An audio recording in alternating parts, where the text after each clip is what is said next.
ኢትዮጵያና ኤርትራ ስለምን የቃላት ሰይፍ ይማዘዛሉ? ቀጠናዊ የሞት ድግስን እየደገሱ ይሆን? ሀገራዊ የጦር ጓዶቻቸውስ እነማን ናቸው? ዝርዝር እናየዋለን። ቪዲዮውን ላይክ እና ሰብስክራይብ እንድታደርጉ በፍቅር እንጠይቃችኋለን። ኢትዮጵያና ኤርትራ ሲለዋወጡ የቆዩትን የቃላት ጦርነት ከመቼም በበለጠ አሁን ላይ መካረሩን የሚጠቁሙ ምልክቶች እየተስተዋሉ ይገኛሉ። ኢትዮጵያና ኤርትራ ወደ ኢትዮጵያ ግዛት በመግባት የተወሰኑ አካባቢዎችን ተቆጣጣለች፣ እንዲሁም ታጣቂዎችን ትደግፋለች ብላ ያቀረበችውን ክስ ኤርትራ ሐሰተኛና የፈጠራ ነው ስትል አጣጥላለች። የኢትዮጵያ የውጭ ጉዳይ ሚኒስትር ቅዳሜ ጥር 30 2018 ዓ.ም ለኤርትራ የውጭ ጉዳይ ሚኒስትር በላከው ደብዳቤ የኤርትራ ሰራዊት ተቆጣጥሯቸዋል ካለቻቸው የኢትዮጵያ ሉዓላዊ ግዛቶች እንዲወጣና ለድርድር ዝግጁ እንዲሆን ጠይቋል። የኤርትራ ማስታወቂያ ሚኒስትር ትላንት የካቲት 3 2018 ዓ.ም በሰጠው ምላሽ ኤርትራ ትርጉም የለሽ ውዝግቡ ነዳጅ ለመጨመርና ሁኔታውን ለማቀጣጠል ተነሳሽነትም ሆነ ፍላጎቱ እንደሌላት አስታውቀዋል። ህወሓት በበኩሉ ትላንትና ባወጣው መግለጫ የኢትዮጵያ መከላከያ ሰራዊት ወደ ትግራይ ክልል መጠነ ሰፊ እንቅስቃሴ እያደረገ ነው ሲል ወንጅሏል። እንቅስቃሴው ለሌላ ዙር ጦርነት መዘጋጀት ነው ያለው ህወሓት ባለፉት ሳምንታት የኢትዮጵያ መንግስት በትግራይ ክልል በአየርና በምድር ጥቃቶችን ሲፈጽም ነበረ፣ ይህም የሰውን ህይወት እንዲጠፋ ምክንያት ሆኗል ብሏል። በኢትዮጵያና በኤርትራ መካከል ያለው የቃላት ጦርነት አሁን ላይ የተካረረ በመጣው በምን ምክንያት ነው? ወዴትስ ሊያመራ ይችላል? በሚለው ዙሪያ በአፍሪካ ቀንድ ፖለቲካ ተንታኞችን ምላሽ ቀርቧል። አሁን ላይ ነገሮች ለምን ተባባሱ? የኢትዮጵያና ኤርትራ ግንኙነት ላይ ሶስተኛ ዲግሪ መመረቂያቸውን የሰሩት በጀርመን የሚገኙት የአፍሪካ ቀንድ ፖለቲካ ተንታኝ ዶክተር ነገራ ጉደታ አዲስ አበባ ለአስመራ በጻፈችው ደብዳቤ ከሰሞኑ በትግራይ ክልል በነበረው ግጭት ኤርትራ ተሳትፋለች የሚል ግምገማ ላይ መድረሷም አመላካሽ ነው። ከሳምንታት በፊት በትግራይና በአማራ በአፋር ክልሎች መካከል የሚገኙ አዋሳኝ አካባቢዎች ግጭት እንደተቀሰቀሰም ተዘግቧል። በተለይም ትግራይና አማራ ክልሎች በይገባኛል በሚወዛገቡበት ጸለምት እንዲሁም መጋሌና አብዓላ አካባቢዎች የትግራይ ኃይሎች ከኢትዮጵያ ሰራዊትና ከአማራ ሚሊሻዎች ጋር ውጊያ አካሂዷል የሚሉ ሪፖርቶች ወጥተዋል። ዶክተር ነገራ እንደሚናገሩት በዚህ ግጭት ውስጥ ኤርትራ ተሳትፋለች የሚል ግምገማ ላይ የደረሰው የኢትዮጵያ መንግስት ጠንካራ ይዘት ያለው ደብዳቤ ለኤርትራ ጽፏል። በሁለቱ ሀገራት መካከል ለሁለት ዓመታት ገደማ የቆየው ቃላት ጦርነትና ዘለፋ እየተጋጋለ እየተበጋ ቆይቷል የሚሉ ተንታኙ የኢትዮጵያ መንግስት በዛ ግጭት ውስጥ የኤርትራ እጅ አለበት ብሎ ስለገመገመ ወደዚህ ከፍ ያለ ደረጃ ያደረሰው ይመስለኛል ሲሉ አብራርተዋል። ያለፈው መስከረም መገባደጃ ላይ የኢትዮጵያ ውጭ ጉዳይ ሚኒስትር ለተባበሩት መንግስታት ድርጅት ዋና ጸሐፊ አንቶኒዮ ጉተሬስ በጻፉት ደብዳቤ የኤርትራ መንግስትና ህወሓት ጽምዱ በሚባል ጥምረት ኢትዮጵያ ላይ ጦርነት ለመክፈት እየሰሩ ነው ሲል መክሰሱም አይዘነጋም። በአዲስ አበባ ዩኒቨርሲቲ የፖለቲካ ሳይንስ የፒኤችዲ ተማሪ ደረጀ ይመር የኢትዮጵያን ደብዳቤ ቅጽበታዊ እንዳልሆነ ይገልጻሉ። የኢትዮጵያ መንግስት የባህር በር ለማግኘት ሜዳውን የማመቻቸት እንቅስቃሴ አካል እንደሆነ ያምናሉ። የኢትዮጵያ መንግስት የባህር በር ከማግኘት ጋር በተያያዘ ሲያራምደው የዘለቀው ለኢትዮጵያ ቀይ ባህር ያስፈልጋታል የሚል አቋም በዓለም አቀፍ ማህበረሰብ ውግዘት ሊያስከትል እንደሚችልም ይገልጻሉ። ለምሳሌ ኢትዮጵያ በቀይ ባህር ምክንያት ወደ ጦርነት ብትገባ ከዓለም አቀፍ ሕግ አንጻር ከአልጀርስ ስምምነት አንጻር ቅርቃር ውስጥ ሊከታት ስለሚችል አዋጭ አይደለም ይላሉ የፖለቲካ ሳይንስ ተመራማሪው። ስለዚህም የሉዓላዊነት አደጋ ውስጥ እንደገባችና በተባበሩት መንግስታት ስምምነት መሰረት ሉዓላዊነቷን ለመጠበቅ እርምጃ ለመውሰድ ሁኔታዎችን እያመቻቸች እንደሆነም ያስረዳሉ። አንድ ሀገር የሉዓላዊነት አደጋ ውስጥ ከገባች በማንኛውም ስፋት ያንን አደጋ የመቀልበስ ሙሉ ስልጣን አላት የሚል የተባበሩት መንግስታት ድርጅት አንቀጽ በመጠቀም ኢትዮጵያ ከግዛት ሉዓላዊነት አንጻር አደጋ ውስጥ እንደወደቀች በማድረግ ተቀባይነት ያለው አካሄድ ለመከተል እንደሆነም ይገልጻሉ። የኤርትራ መንግስት ኢትዮጵያ ውስጥ ስለገባ የኢትዮጵያ ሉዓላዊነት እየተጻረረ ስለሆነ እንዲሁም የኢትዮጵያን እንደ ሀገር መኖርና አለመኖር ቅርቃር ውስጥ የሚከት የፖለቲካ ሁኔታ ስለተፈጠረ ኢትዮጵያ ይህን ለመቀልበስ የትኛውንም የኃይል እርምጃ ብትወስድ የሚያስወቅስ ወይም በዓለም አቀፍ ማህበረሰቡ የሚያስወግዝ ዲፕሎማሲያዊ ጫና አያስከትልም። ኢትዮጵያ ነገሩን ፍትሃዊ የሚያደርግ ነገር መዛ ወደ ግጭት ውስጥ ብትገባ ደግሞ ከዚያ በኋላ የሚኖረው ኤርትራን የማባረር ብቻ አይሆንም ይላሉ ተመራማሪው።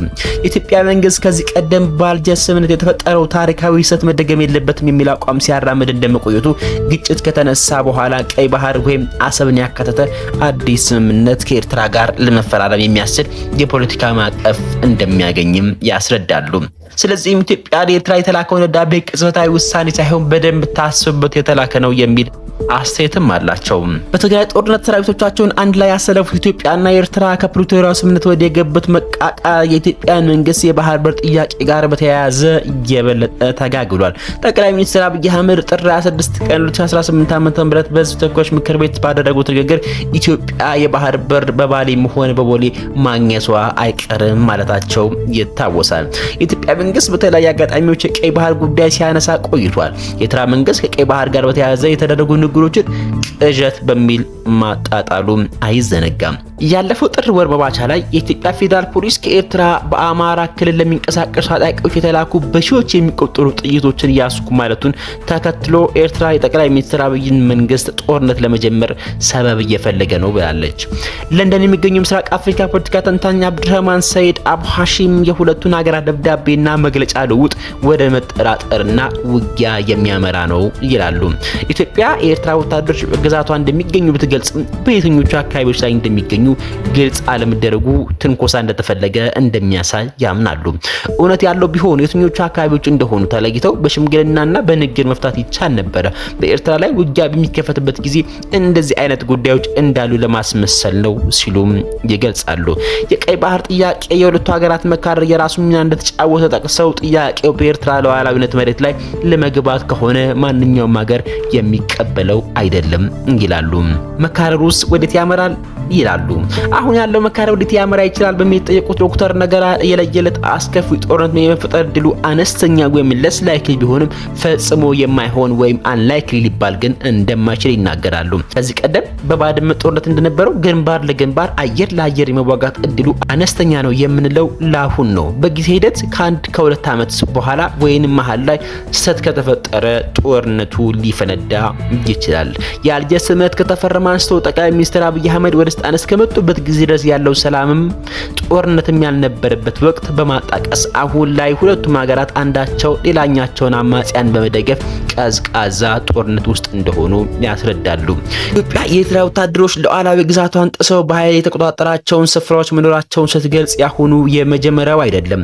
ባለፈው ዓመት ሐምሌ ወር ላይ በተባበሩት መንግስታት ድርጅት የኢትዮጵያ ተወካይ አምባሳደር ጸጋብ ክበበው የኤርትራን ጦር አባላት በኢትዮጵያ ድንበር አካባቢ ያሉ ስፍራዎችን ተቆጣጥረው እንደሚገኙና የከፋ ሰብአዊ መብት ጥሰቶችን በድንበር አካባቢዎች እንደሚፈጽሙ ሪፖርቶች ማውጣታቸውን ቀጥለዋል ሲሉ ተናግረው ነበር።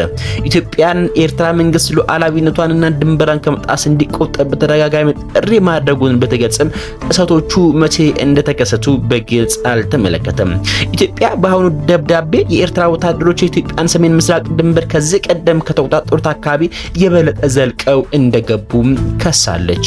የኤርትራ ማስታወቂያ ሚኒስቴር በሰጠው ምላሽ በሚያሳዝን ሁኔታ በኤርትራ ላይ 2 ዓመት በላይ የቆዩ ጥላቻ ዘመቻ አካሄድና ዙሪት ውስጥ ሌላ አሳዛኝ ተግባር ነው ሲል የኢትዮጵያ መንግስትን ደብዳቤ ኮንኗል።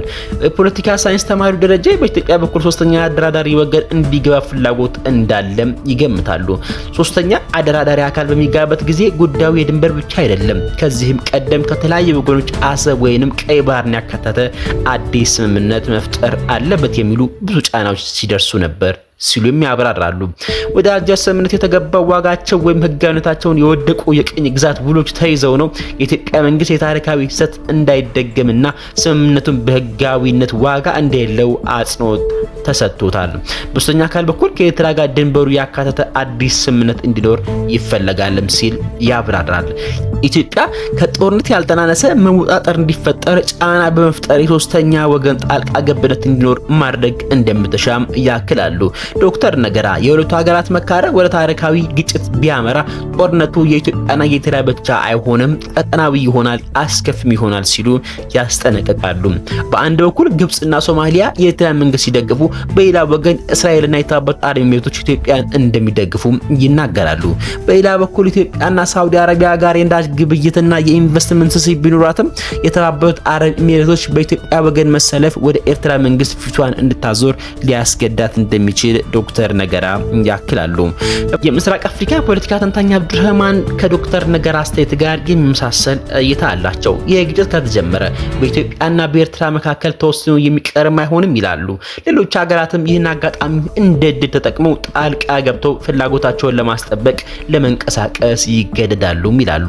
በግጭቱ ኢራን እንዲሁም እንደ ቻይና ያሉ ሀያላን ሀገራት ጣልቃ እንደሚገቡ ጠቅሰው ይህም በቀጠናው ከሚገኙ ሀገራት ድህነት ውስጥ እንዲኖሩ የሚያስገድድ ነው በማለት ያስረዳሉ።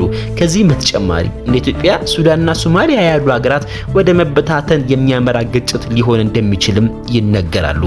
ኤርትራም ተመሳሳይ የሆነ ምስቅልቅል ሊያስከትል እንደሚችልም አክለዋል። ሰብስክራይብ ስላደረጋችሁ ተመስግናችኋል።